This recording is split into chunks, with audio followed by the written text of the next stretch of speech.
This New Year season is a good time to have some fresh beginnings in our lives. और ये नए साल का समय बहुत ही एक अच्छा समय होता है कि हम ताजगी के साथ अपने जीवन को देख सकें।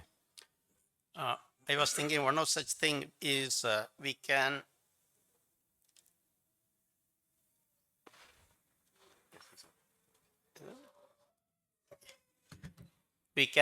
make every effort to sing the songs that we sing meaningfully.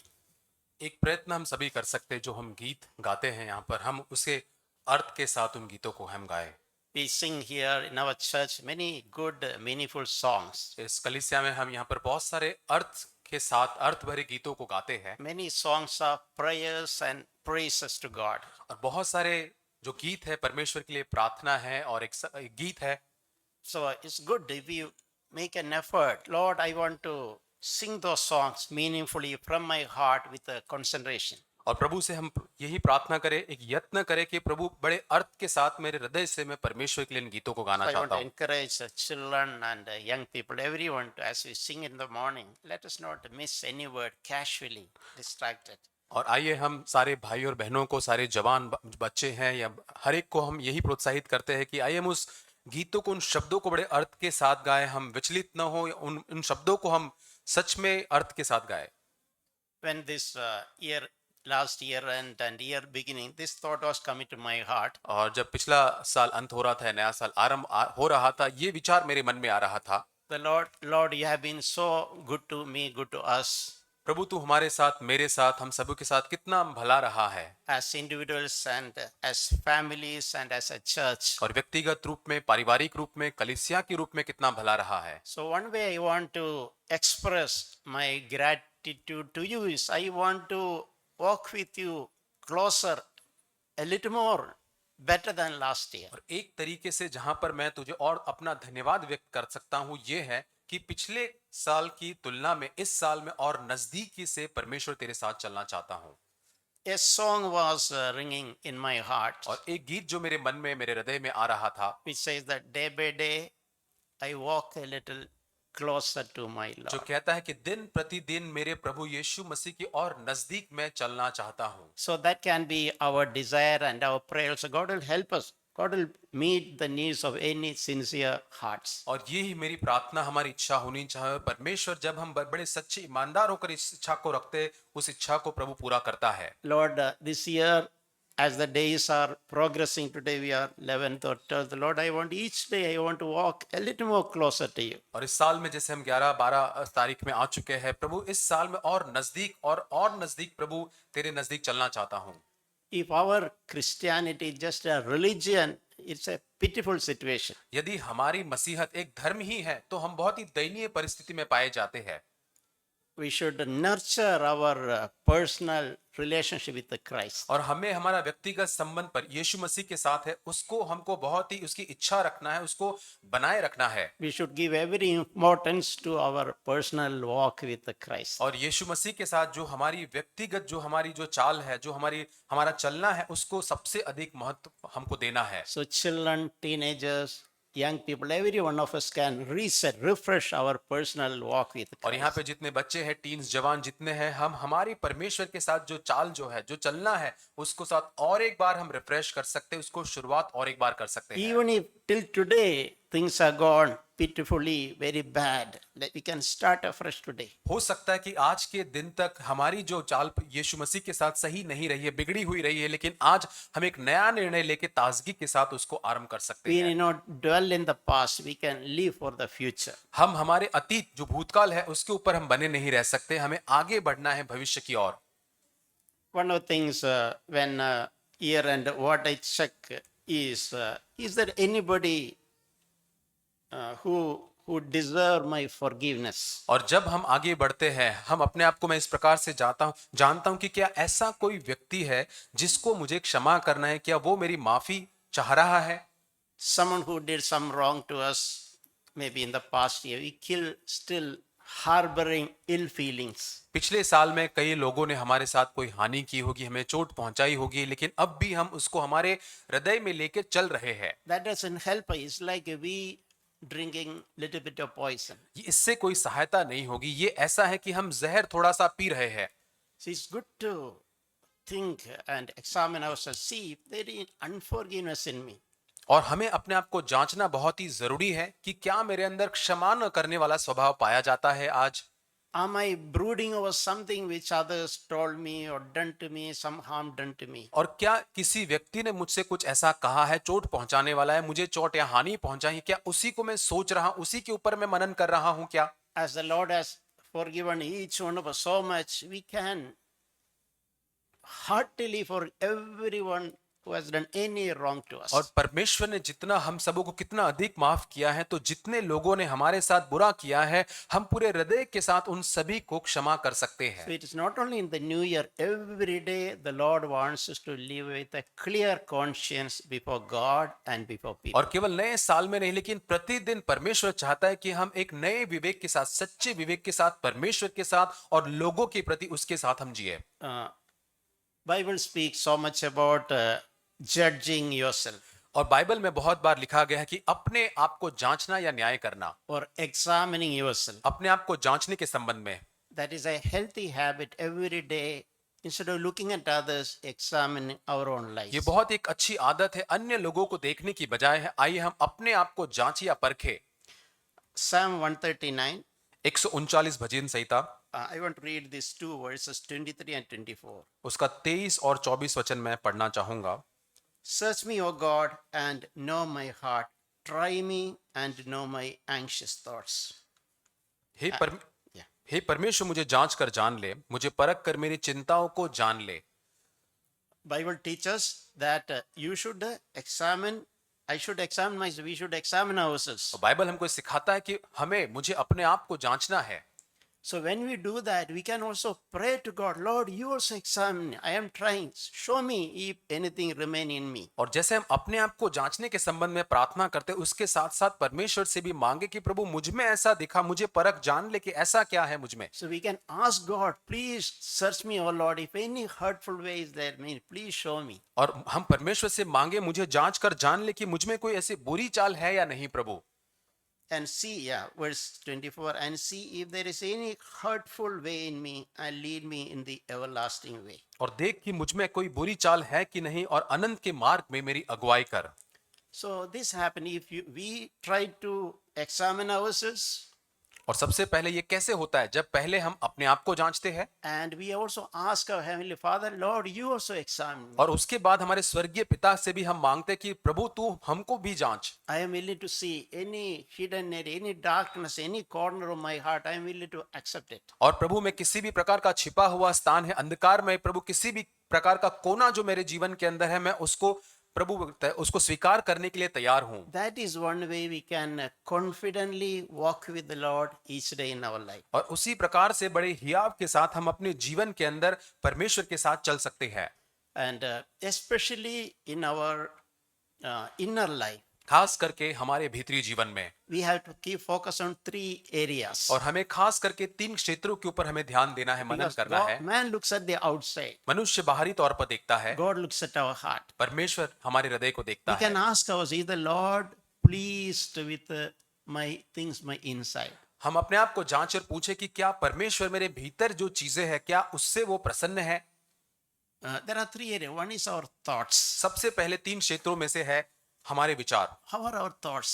हमारे विचार आज कैसे हैं? My wife may not know my thoughts, मेरी पत्नी शायद मेरे विचारों को नहीं जानती but the होगी, Lord knows my thoughts. लेकिन प्रभु मेरे विचारों को जानता है। What are the thoughts I am harboring, I am approving, I am allowing to settle down? और कौन से ऐसे विचार है जिसके ऊपर मैं मनन कर रहा हूं, मैं उसके ऊपर सोच रहा हूं, बार बार उसको अनुमति दे रहा हूं। Bible encourages, bring thoughts, ungodly thoughts into captivity. और प्रभु का वचन हमें प्रोत्साहित करता है कि जो ईश्वरीय विचार नहीं है उसको हम बांधते हैं और उसको हम बंदी बनाते हैं। We all will be tempted till we die to have ungodly thoughts. और हम जब तक हमारी मृत्यु नहीं होती, हम परीक्षा और प्रलोभित होते कि हमारे अंदर ऐसे अईश्वरीय जो विचार हमारे मन में आए। Even devil will try to send fiery darts arrows into our mind. और यहाँ तक शैतान भी हमारे मन के अंदर वो जलते हुए तीर को हमारे मन में भेजते रहता है। Negative thoughts, नकारात्मक विचार unloving thoughts, और बिना प्रेम करने वाले विचार, unforgiving thoughts. क्षमा न करने वाले विचार।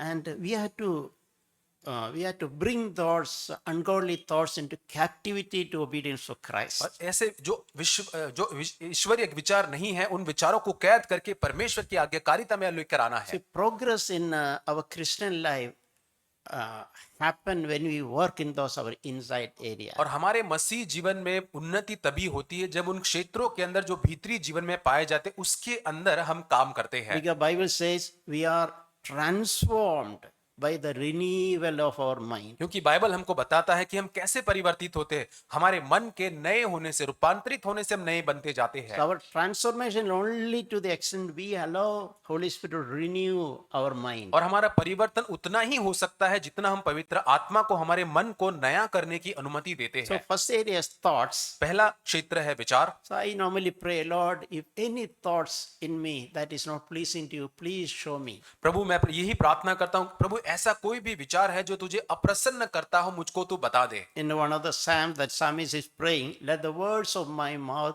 and the meditation of my heart be acceptable to you. और भजन लिखने वाले इस प्रकार प्रार्थना करता है कि मेरे मुंह के वचन और मेरे मन के विचार प्रभु तेरे ग्रहण योग्य बलिदान बनने पाए। So we can really pray, Holy Spirit help us, Lord, if you are not able to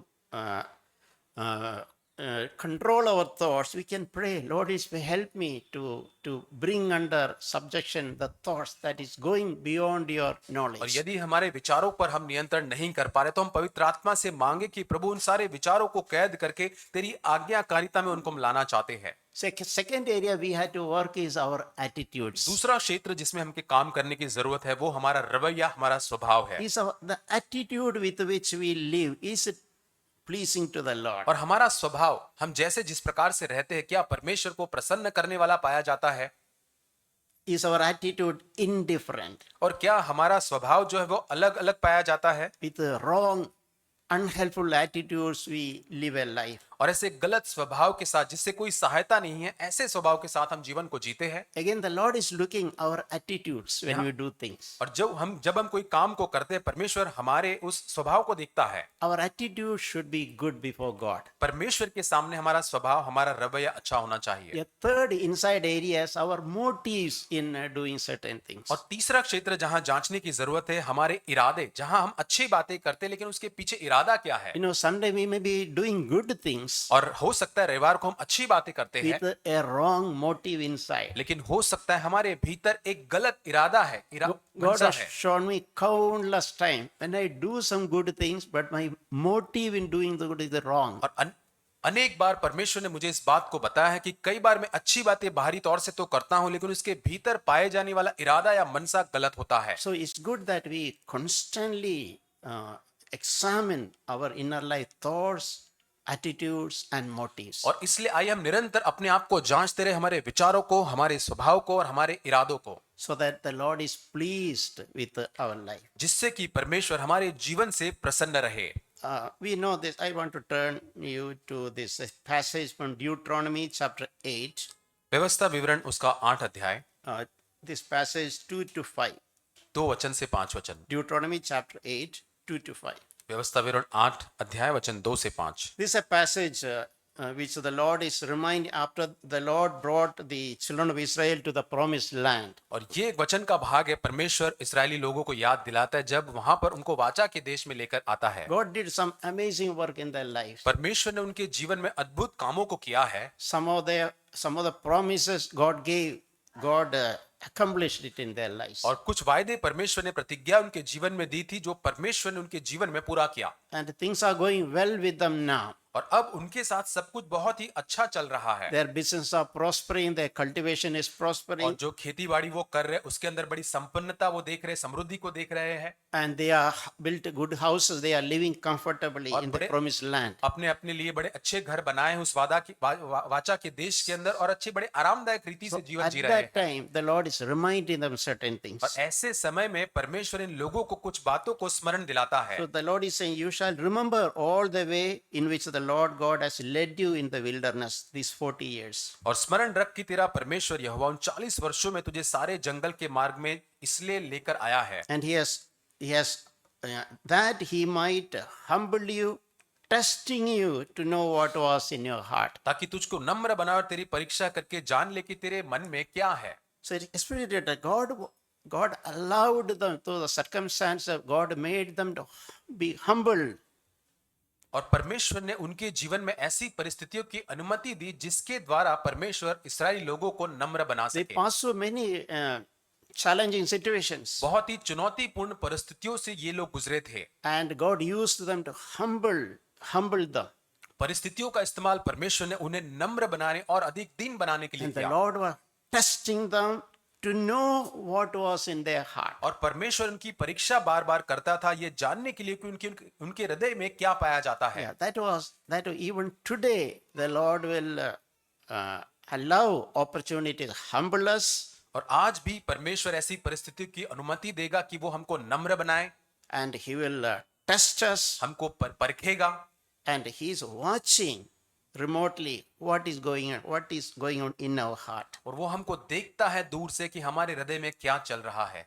Whether we continue to walk in God's ways and keep God's commandments. क्या हम निरंतर परमेश्वर के मार्गों में चलते रहेंगे और उसकी आज्ञाओं का पालन करेंगे या नहीं। So it's good to ask, if the Lord is testing me today, if He's trying to find out my thoughts in my heart, is it pleasing to Him? अपने आप को जांचना यहाँ पर बहुत अच्छा है कि परमेश्वर यदि आज मेरी परीक्षा कर रहा है तो क्या मेरे विचार, मेरे मन में पाए जाने वाले विचार क्या परमेश्वर को प्रसन्न करने वाले आज है। So in the following verse we read, He humbled you and let you be hungry and fed you with the manna which you did not know, nor did your fathers know, that and so that you may know that man does not live by bread alone, but man lives by everything that proceeds out of the mouth of the Lord. वचन 3, उसने तुझको नम्र बनाया और भूखा भी होने दिया, फिर वह मन्ना जिसे न तू और तेरे पुरखा भी जानते थे तुझको खिलाया, इसलिए कि वह तुझको सिखाए कि मनुष्य केवल रोटी ही से नहीं जीवित रहता, जो वचन यहोवा के मुंह से निकलता है उन्हीं से वह जीवित रहता है। It is very easy for God to provide what we need. परमेश्वर के लिए बड़ा आसान है हमारी सारी जरूरतों को पूरा करने के लिए उसका प्रयोजन करना। That's a promise. If you seek God and His kingdom, all the needs will be met. और यही तो वायदा हमारे लिए है कि यदि हम परमेश्वर के राज्य और धर्म की खोज करेंगे सारी जरूरतें परमेश्वर जरूर पूरा करेगा। And it will receive to meet our physical needs. और वो जरूर हमारे जो भौतिक, जो हमारी शारीरिक जो जरूरत है उसको जरूर पूरा करेगा। And God has blessed us. We all have different times. He has seen God's goodness in meeting our physical needs. और हम सभी ने परमेश्वर की भलाई को चखा है कि अनेक जरूरतों के बीच में परमेश्वर ने हमारी आवश्यकताओं को पूरा किया है। In the middle of that, there is something which the Lord want to remind us. और उनके मध्य के अंदर परमेश्वर आज हमको कुछ याद दिलाना चाहता है। Don't be just happy because I met your physical needs. और केवल परमेश्वर ने क्योंकि तुम्हारी शारीरिक जो जरूरत है उसको पूरा किया है उससे तुम आनंदित मत हो जाओ। Things are going well with you. You are wealthy. There's no much struggle, financial struggle now. और क्योंकि परमेश्वर ने तुम्हें बड़ा अच्छा खासा सब कुछ दिया है, तब अभी तुम्हारे पास धन है, सारी चीजें बहुत ही आरामदायक है,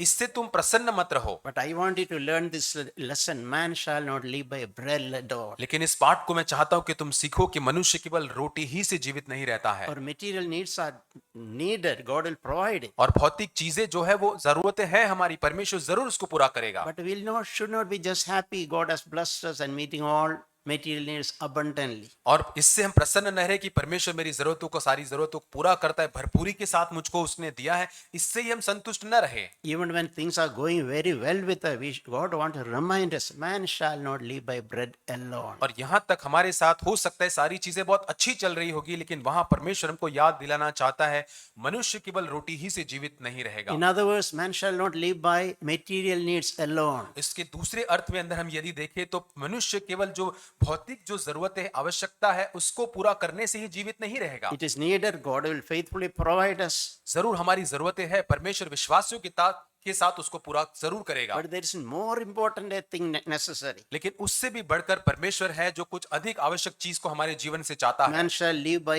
everything that proceeds out of the mouth of और the जो Lord. वचन परमेश्वर के मुंह से निकलता है उनसे वह जीवित रहेगा। This is something the Lord wants to teach us even today. और आज परमेश्वर हमको ये सिखाना चाहता है। On one side, as God graciously meet our physical need, bless us and help us. और एक तरफ परमेश्वर हमारी बहुत ही अनुग्रहमय रीति से हमारी सारी भौतिक जरूरतों को पूरा करते रहता है। Should never be our focus go there and feel happy. We should never forget. I need to learn to live by everything that proceeds out of the mouth of God. और जो परमेश्वर प्रयोजन करता है वहीं पर हम संतुष्ट न रहे, उनको देखकर आनंदित न रहे, लेकिन हमारा ध्यान परमेश्वर के उन वचनों के ऊपर जिससे हम जीवित रहते उसके ऊपर हम लगाए। In other words, when things are going well materially and think we have some struggle, both the time a good Christian always walk closer to the Lord. और यहाँ पर हम यदि इसको देखें तो जब हमारे पास संपन्नता पाई जाती, सब कुछ अच्छा है, या फिर संघर्ष पाए जाते हैं, एक सच्चा मसीह उन दोनों ही परिस्थिति के अंदर परमेश्वर के और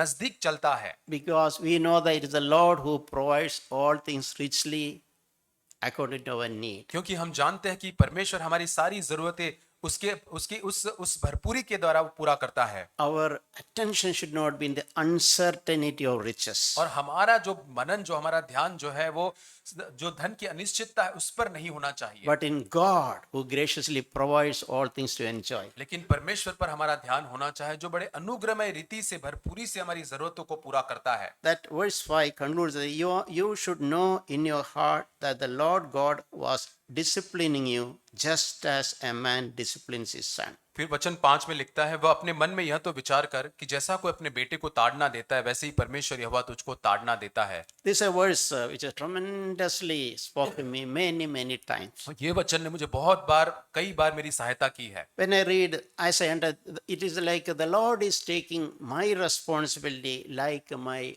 father. और ये ऐसा है कि एक पिता के समान परमेश्वर मेरी जिम्मेदारी को उठाता है। And just like any good father will take care of the son by providing all that is needed, और जैसे कोई भी पिता होता है अपने बच्चों का ख्याल रखता है, चिंता करता है उनकी सारी जरूरतों को पूरा करते हुए, a good father also will give discipline to refine the character of the son. लेकिन उसके साथ साथ एक भला पिता जो होगा उन बच्चों को भी अनुशासित करेगा उनके चरित्र को निर्माण करने के लिए। So God is a good father. और हमारा परमेश्वर एक भला He परमेश्वर है, will पिता also है। meet all our physical needs हमारी सारी भौतिक जरूरतों को पूरा करेगा very well, अच्छे रीति से, and he will also will not miss any opportunity to discipline us. और उसके साथ साथ वो हमें किसी भी मौके को नहीं गवाएगा जहां वो हमें अनुशासित कर सकता है।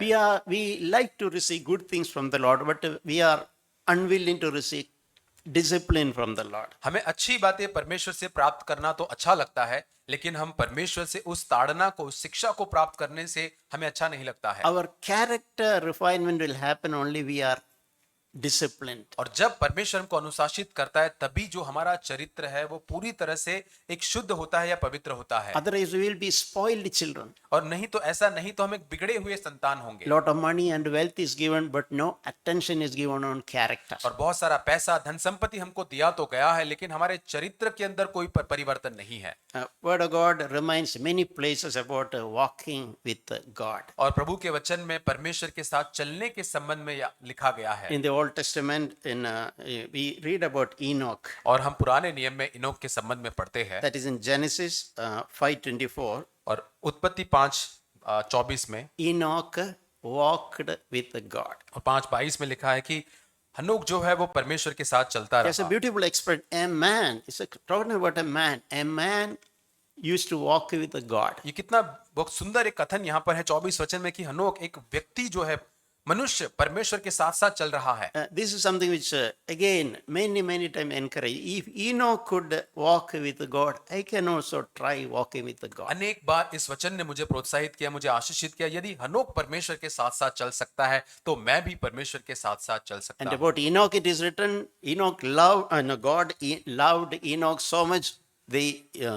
as Enoch was walking with God, suddenly one day he just took him to heaven. और यहाँ पे लिखा है परमेश्वर हनोक से इतना प्रेम करता था, जैसे वो उसके साथ साथ चलता था, इतना अधिक कि एक बार अचानक से परमेश्वर ने उसको वो उठा लिया, वो लोप हो गया। That is unusual. In very few cases we know और ये that. एक असाधारण है, आमतौर पर हम ऐसी बातों को नहीं देखते हैं। But we can understand that principle when you imagine a man walking with God, like going for an evening walk. और यहाँ पर हम देखें कि सिद्धांत को देखें, कितनी सुंदर बात है, एक व्यक्ति परमेश्वर के साथ साथ चलता है, जैसे हम शाम को चलने के लिए, टहलने के लिए निकलते That हैं। is a picture you young people, all of us should nurture. I want to walk with Jesus. और हर एक जवानों को इस चीज के ऊपर हमको ध्यान देना है, इस बात को संजोए रखना है कि मैं परमेश्वर यीशु मसीह के साथ साथ चलना चाहता हूँ। Sometimes we tell children, Jesus should be your best friend. हम बच्चों को कई बार कहते हैं कि यीशु मसीह आपका सर्वोत्तम, सबसे बेहतरीन आपका मित्र होना चाहिए। That's a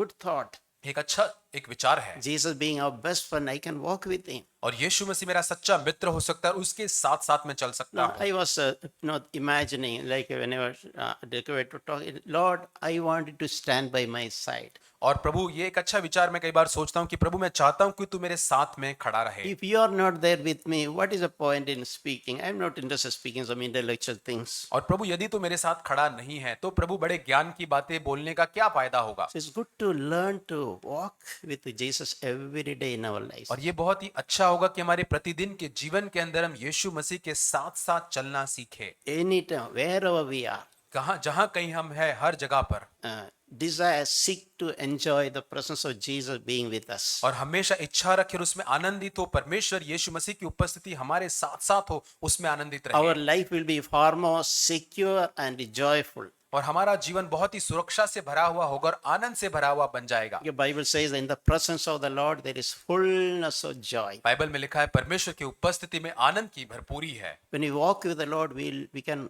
live in joy. और जब हम परमेश्वर के साथ साथ चलेंगे, उस आनंद में हम जीवन जी सकते And more हैं। than anything, He will take all the responsibility concerning us. और उस सबसे बढ़कर परमेश्वर हमारे जीवन के संबंधित हर जिम्मेदारी को उठाएगा।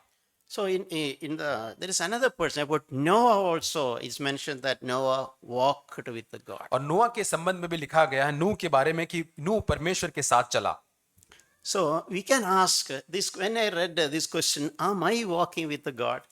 इन बातों को जब मैंने पढ़ा, मैं अपने आप को पूछता हूँ, क्या मैं आज परमेश्वर के साथ चल रहा हूँ? This is a question we can all ask. Noah walked with God. Enoch walked with God. Am I walking with Jesus? और हनोक परमेश्वर के साथ चला, नूह परमेश्वर के साथ चलता गया। और आज हम अपने आप को इस प्रश्न को पूछ सकते हैं कि क्या आज मैं परमेश्वर के साथ साथ चल रहा हूँ या नहीं। Well, let us learn to walk with Jesus. और आइए यीशु मसीह के साथ साथ चलना सीखे। There's a interesting passage in the book of Luke. लूका की पुस्तक में एक दिलचस्प वचन का भाग पाया जाता Luke है। chapter 24 verses 13 onwards. लूका 24 उसका 13 वचन से आगे। This is a background when Jesus was crucified and he was resurrected. यीशु मसीह जब पुनरुत्थान हुआ था, मृत्यु पाकर पुनरुत्थान हुआ था। So after that, disciples were confused, disillusioned. What happened? और वहां पर जो चेले थे, जो शिष्य थे, पूरी तरह से विचलित हो गए कि अब क्या करना है आगे।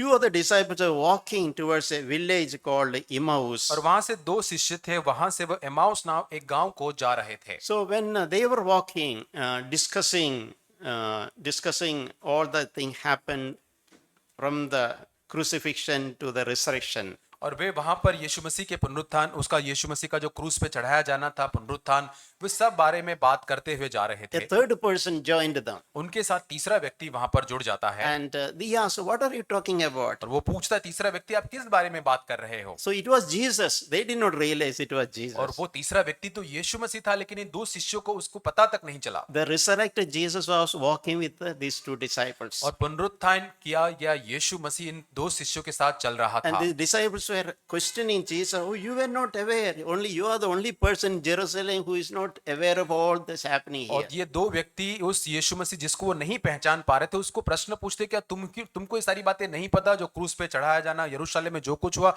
तुम एकमात्र ऐसे व्यक्ति पाए जाते And हो। Jesus asked them, what happened? Tell me. और यीशु मसीह उनको पूछता है कि क्या हुआ, बताओ मुझे क्या हुआ। So Jesus made them to talk. और यीशु मसीह उनको वहां पर बात करने के लिए प्रेरित करता So है। they explained everything to Jesus. और वहां पर यीशु मसीह को सारा वर्णन करके And दिखाते हैं। Jesus continued to talk to them from the scriptures और यीशु मसीह उन वचन के भाग से निरंतर उनसे बातें करते रहता है।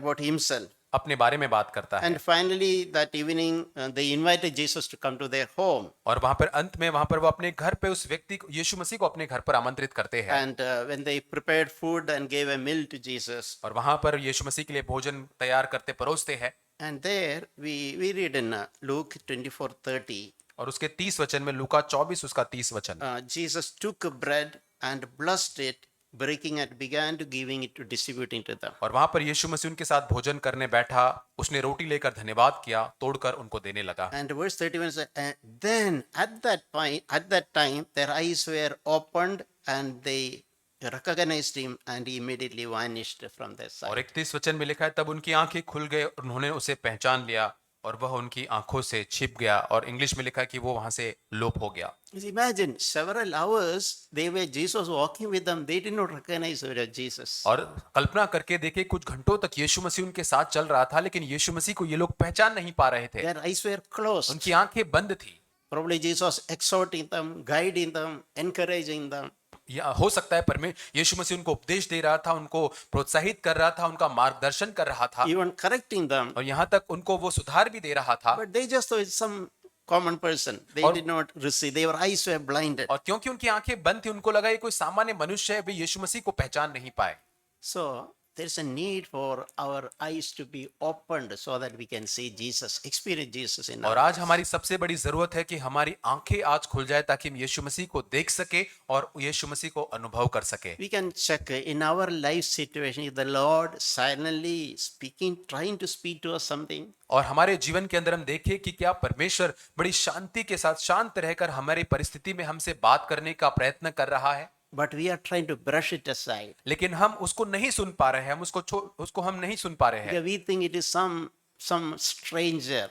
और हमें ये लगता है कि ये आवाज तो कोई अजनबी की आवाज है, He is trying to teach me, so I'm not giving attention. और मुझे तो लगता है ये कोई अजनबी मुझे सिखाने की कोशिश कर रहा है और मैं उस पर ध्यान नहीं लगाता It हूँ। can happen to us if our eyes are closed, if our ears are dumb, we will not understand what the Lord is trying to speak to us through life situations. और हमारे साथ भी ऐसा हो सकता है, यदि हमारी आंखें बंद हैं, हमारे कान पूरी तरह से बंद हैं, तो परमेश्वर जो परिस्थिति से हमको सिखाना चाह रहा है वो हम नहीं सीख पा रहे हैं। So it's good to tune our inner ears and eyes. Lord, I don't want to miss what you are trying to teach me. और हमारे अच्छी बात ये होगी कि हमारे भीतरी कान जो है परमेश्वर के साथ हम एक कर दे, जोड़ जाए, ताकि परमेश्वर जो सिखाना हमको चाहता है, दिखाना चाहता है, वो हम देख सके और सीख सके। So after Jesus vanished from their presence, in verse 32 they were saying, और यहाँ पर यीशु मसीह उनके बाद से जब चले गया, लोप हो गया, उसके बाद 32 वचन में कहते हैं, were not our hearts burning within us while he was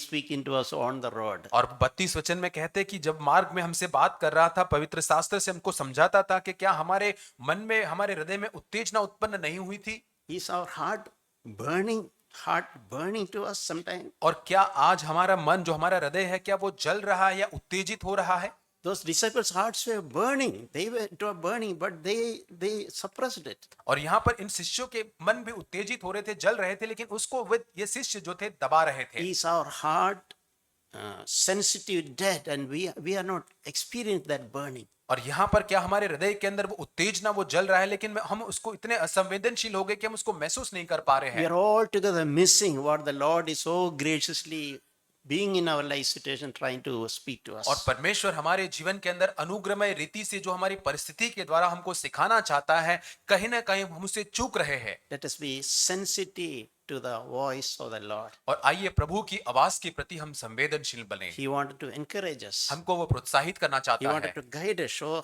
show us the way. हमको वो मार्ग दिखाना चाहता है, हमारा मार्गदर्शन करना चाहता है, He wanted to help us to better way of living. और हमें वो सहायता करना चाहता है कि हम और बेहतर रीति से जीवन को जी सके। In our thoughts, motives, attitude, roles, we can change. The Lord will help us. और हमारे चाहे वो विचार में हो सके, हमारे उद्देश्य के अंदर, हमारे रवैये के अंदर, हमारे इरादों के अंदर परमेश्वर चाहता है कि वो हम बदले। All this we can understand only if we keep our heart sensitive, ears sensitive. इन सारी चीजों को हम तभी सीख सकते हैं कि जब हमारे कानों को, हमारे भीतरी जीवन को हम परमेश्वर के प्रति संवेदनशील रखेंगे। If our heart is suppressed, if our ears are dumb, we cannot understand. और हमारे हृदय के अंदर हम नहीं सुन पा रहे, हमारे कान पूरी तरह से जैसे कि बहरे हो चुके, हम नहीं सुन पाएंगे। So let us encourage ourselves to keep our hearts always burning. Let us not let us not put cold water there. और आइए हमारे हृदय हमेशा उत्तेजित होते रहे और हमेशा वो आग जलती रहे और उसके हम ठंडे पानी के ऊपर न डालें। I want to read a verse from 1 John chapter 1. पहला यूहन्ना पहला अध्याय 1 John chapter 1, verse 6. वचन 6। If we walk, if we say that we have fellowship with him and yet walk in darkness, we lie and do not practice the truth. और यदि हम कहें कि उसके साथ हमारी सहभागिता है और फिर अंधकार में चले तो हम झूठ बोलते हैं और सत्य पर नहीं चलते। We speak many things और कई बार हम बहुत सारी चीजों को बोलते हैं without a meaning. अर्थ के बिना, उसका अर्थ नहीं समझते लेकिन बोलते हैं। Sometimes just empty religious words. और कई बार ये खाली खोखले धार्मिक एक शब्द होते हैं। So that is what, if you say that we have fellowship with him, but we walk in darkness. और यदि हम परमेश्वर से कहते हैं हम सहभागिता रखते हैं लेकिन हम अंधकार में चलते हैं। So it can happen to we speak good language before others, but actually we are walking in darkness. और हो सकता है कि हम अन्य लोगों के सामने तो एक अच्छी भाषा का प्रयोग करते हैं, अच्छे शब्दों का इस्तेमाल करते हैं, लेकिन हो सकता है हमारे जीवन में पीछे हम अंधकार में जीवन बिता रहे Is it हैं। happening to us? और क्या हमारे साथ ऐसा We are हो रहा speaking है? extremely good things, but inside in our hidden life, actually we are walking in darkness. और हो सकता है बाहरी तौर से तो हम अच्छे अच्छे शब्दों में बात कर रहे हैं लेकिन हमारे भीतरी जीवन के अंदर हम वास्तव में अंधकार में चल रहे हैं। The word of God is saying you are lying. You are not practicing truth. और यहाँ पर प्रभु का वचन को झूठा कहता है कि हम परमेश्वर के वचन को व्यवहारिक रूप से प्रयोग नहीं कर रहे हैं। When the Holy Spirit convicts us, you are lying. You live in a lie. You are not practicing the truth. और क्या पवित्र आत्मा आज हमको बोध दिला रहा है कि क्या हम झूठ में चल रहे हैं, हम सच्चाई में नहीं है।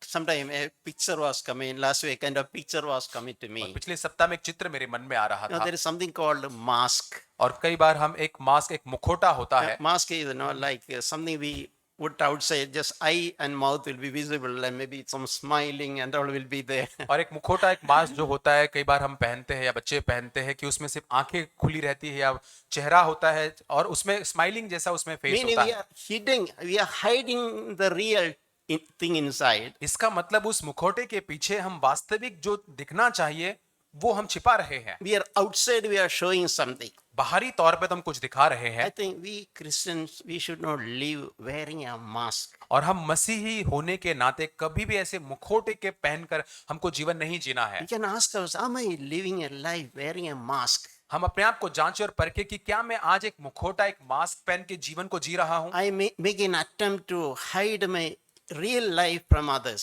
और क्या मेरा वास्तविक जो जीवन है, क्या उस मास्क को पहनने में पहन के अन्य लोगों के सामने मैं अपने आप को छिपाने की कोशिश कर रहा हूं, I'm not transparent. I'm not walking in truth. और मैं पूरी तरह से पारदर्शी नहीं हूं, मैं पूरी तरह से सच्चाई में नहीं चल रहा I हूं, just want to give an impression to others. और केवल अन्य लोगों को एक छवि देना चाहता हूं मेरी। We all will be tempted. We have to work in that area. हम सभी इसमें प्रलोभित होते हैं, हमें इसमें काम करना है Help us remove that mask. और उसको पूरी तरह से उस मुखौटे को निकाल कर दूर Let करना us है। live a real life. आइए हम एक वास्तविक जीवन को जिए। And it also says, next verse 7, और 7 वचन में लिखा है, if we walk in the light as he himself is in the light, यदि जैसा वह ज्योति में है वैसे ही हम भी ज्योति में चले, we have fellowship with one another. एक दूसरे के साथ तब हम सहभागिता या संगति रखते The हैं। one mark that we are walking with God is और एक चिन्ह उसका जो परमेश्वर के साथ यदि हम चल रहे उसका एक चिन्ह क्या है? we have an increasing level of fellowship with one another. और तो एक बढ़ते कदम पर अन्य भाई और बहनों के साथ हमारी सहभागिता या संगति बढ़ती That जाएगी। is always a test. ये हमेशा एक परख है, एक जांच है। It is like this cross has got two bars. जैसे वो क्रूस जो है उसमें 2 लकड़ियां होती है, Vertical is the most important, the longer one, our relationship with God. और एक बड़ी जो खड़ी हुई लकड़ी जो होती है, जो सबसे लंबाई में बड़ी होती है, जो हमारा संबंध यीशु मसीह परमेश्वर के साथ है। Yeah, it represents our personal relationship with God and how we walk with God. और ये दिखाता है, दर्शाता है हमारा परमेश्वर के साथ एक जो हमारा जो परमेश्वर के साथ चलना है, हमारा संबंध दिखाता है। But it always cross is incomplete if that horizontal bar is there. और लेकिन ये क्रूस पूरी तरह से अधूरा है यदि उसके अंदर वो आड़ी लकड़ी जो है वो नहीं होगी तो। That horizontal bar represents our fellowship with one और another. वो आड़ी जो लकड़ी है जो हमारी संगति एक दूसरे को साथ है जो दर्शाता है। So our cross should not be just a vertical bar, it should also have a horizontal और bar. हमारा क्रूज जो है वो केवल एक खड़ी लकड़ी से ही नहीं होना चाहिए, वो अधूरा होगा, उसके साथ एक आड़ी लकड़ी अन्य लोगों के साथ संगति होनी जरूरी है। That is what, if we have fellowship with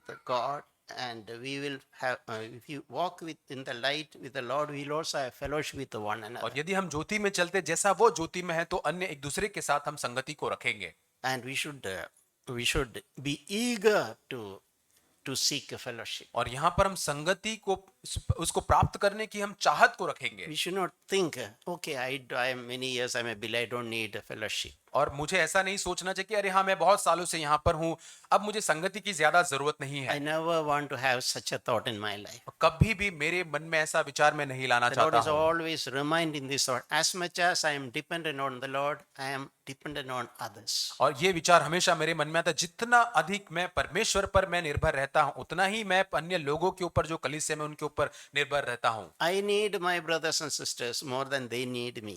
और जितना अधिक मुझे इन भाइयों बहनों जितना भाइयों बहनों को मेरी जरूरत है उससे अधिक मेरी जरूरत है कि मुझे भाई और बहन कलीसिया के उनकी जरूरत है। So this year, let there be an enhancement of quality of fellowship. और होने पाए कि इस साल में हमारी संगति जो एक दूसरे में है वो बढ़ते कदम पर और अधिक उसकी गुणवत्ता और अधिक अच्छी होने पाए। That will happen when you remove our mask and we walk in light. और ये तभी होगा जब हमारे मुखौटे को हम निकाल देंगे और हम ज्योति में प्रकाश में चलेंगे। In Romans 12, we read a verse which said, let love be without hypocrisy. और रोमियो 12 में हम पढ़ते हैं कि जो हमारा प्रेम है जो बिना पाखंड के हो। Anything in our life should be genuine. कुछ भी हमारे जीवन में है वो वास्तविक असली होना चाहिए। Even if our love is little less, it's okay. Let it be genuine. Don't show something which we do not have. और अच्छी ठीक बात है कि यदि हमारा प्रेम कम भी है तो चलेगा, लेकिन वो वास्तविक असली होना चाहिए। But that little we can build on that. But if you are hypocrite, our life will be always empty. और यदि वो कम प्रेम है तो वो आगे बढ़कर हम उस पर बांध सकते हैं, लेकिन यदि हम पाखंडी हैं तो हमेशा हम खाली रहेंगे। Like clinging, there is a music instrument which make a lot of noise. और जैसे एक म्यूजिकल इंस्ट्रूमेंट होता है जो बहुत आवाज जो करता है, Clangs or something. It's make huge noise. और एक ढोल के जैसा वो होता है, वो बहुत आवाज करता है। Our life should be real. लेकिन हमारा जीवन वास्तविक असली होना चाहिए। Before concluding, और अंत में मैं कहना चाहूंगा one passage from Luke 13. लूका उसका 13 अध्याय। Here,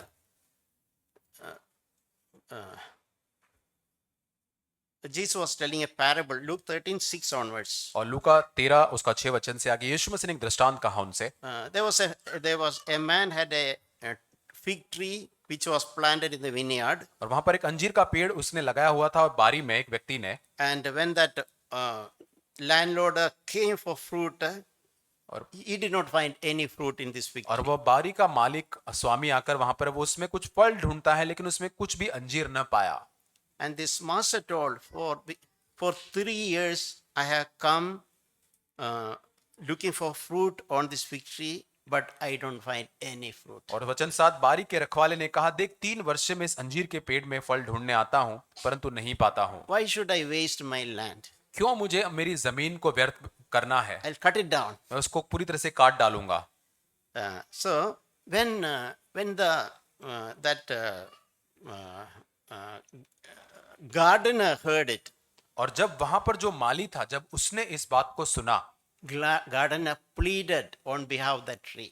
और वहां पर वो उस बगीचे का जो माली था वो स्वामी से विनती करता है। We read that Luke chapter 13:8. और उसके 8 वचन में वो विनती को हम यहाँ पे पढ़ पाते हैं। Master, please be patient. और स्वामी प्लीज कृपया करके आप धीरज को धरे। Don't cut down this fig tree this year. और इस साल में ये जो अंजीर का पेड़ है उसको आप न काट दे, Give me just one more year. 1 साल और मुझे दे दे। I will again dig it and again I will put fertilizer, again I will put water. और मैं इस साल में उसको और खोद कर उसमें खाद डालूंगा, उसमें उसको सींचूंगा, पानी डालूंगा उसमें।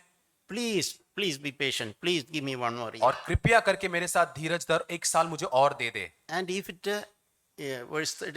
bears fruit in next year, it is good. और यदि अगले साल उसमें फल आता है तो अच्छी बात है। If Next year also it is not bearing fruit, you cut it down. लेकिन अगले साल में भी यदि उसमें फल नहीं लाता है तो स्वामी तो उसको काट डालना। So I remember it's the Lord pleading, interceding on our behalf. और ये मैं याद कर पाता हूं कि यही प्रभु हमारे लिए विनती कर रहा है, हमारे लिए मध्यस्थी कर रहा है। I'm always reminded how the Lord is so patient with me. और हमेशा मुझे ये स्मरण दिलाया जाता है कि परमेश्वर कितना अधिक मेरे साथ उस धीरज को धरता है। Willing to give me one more year. एक साल और मुझे परमेश्वर देना चाहता है। Hoping that, and He will dig deep, add fertilizer, encouragement, water, everything He will do. और इस साल में वो मुझे बहुत ही ज्यादा खोद कर उसमें और पानी सींचेगा, उसमें खाद को डालेगा, प्रोत्साहित मुझको करेगा इस साल में। He is willing to give us more opportunity. मुझे और अधिक मौके अवसर देना वो चाहता है। So let us value that. The Lord is so graciously giving us, extending our opportunities. और परमेश्वर हमें बहुत ही अपने अनुग्रहमय रीति से हमको हमारे अवसर जो उसको बढ़ाना चाहता है, आइए उसका मूल्य करें। Don't take it lightly. उसको हम ऐसे ही हल्के से न ले। Don't live 2025 as we lived in 2024. और 2025 को हम वैसे न जिए जैसे 2024 में हमने अपने जीवन को बिताया है। Okay, all these my life was useless, waste talking. और हो सकता है पिछले साल मेरा जीवन पूरी तरह से व्यर्थ रहा तो, बिगड़ा हुआ रहा हो, ठीक बात है। But at least now start afresh. लेकिन अब आइए हम एक नई शुरुआत, एक ताजी शुरुआत The करें। Lord is giving an opportunity, extending our lives. और परमेश्वर हमको एक मौका दे रहा है हमारे जीवन को और आगे बढ़ाते हुए एक साल में। God is encouraging us with the new word of God. परमेश्वर अपने वचन से हमको प्रोत्साहित कर रहा God है। has given us brothers and sisters for fellowship. और परमेश्वर ने हमें भाई बहन दिए हमें संगति करने के Use लिए। all these. और आइए हम सारी चीजों का इस्तेमाल करें। Don't despise it, don't neglect it. और आइए हम इन सारी बातों को तुच्छ न जाने, आइए हम इसको नजरअंदाज न करें। But we should bear fruit. आइए हम अपने आप हम फल को लेकर आए। What an encouragement it is. और कितना बड़ा ये हमारे लिए प्रोत्साहन आज The है। gospel is a gospel of hope. और ये सुसमाचार एक आशा का सुसमाचार Even है। till today, things are gone so pitifully bad. और हो सकता है आज के दिन तक हमारे जीवन में बहुत ही बुरी तरह से बदतर रीति से दयनीय हमारा जीवन रहा होगा। An opportunity today. लेकिन आज हमारे पास एक मौका, एक अवसर है। So may God bless us. प्रभु हमें आशीष दे।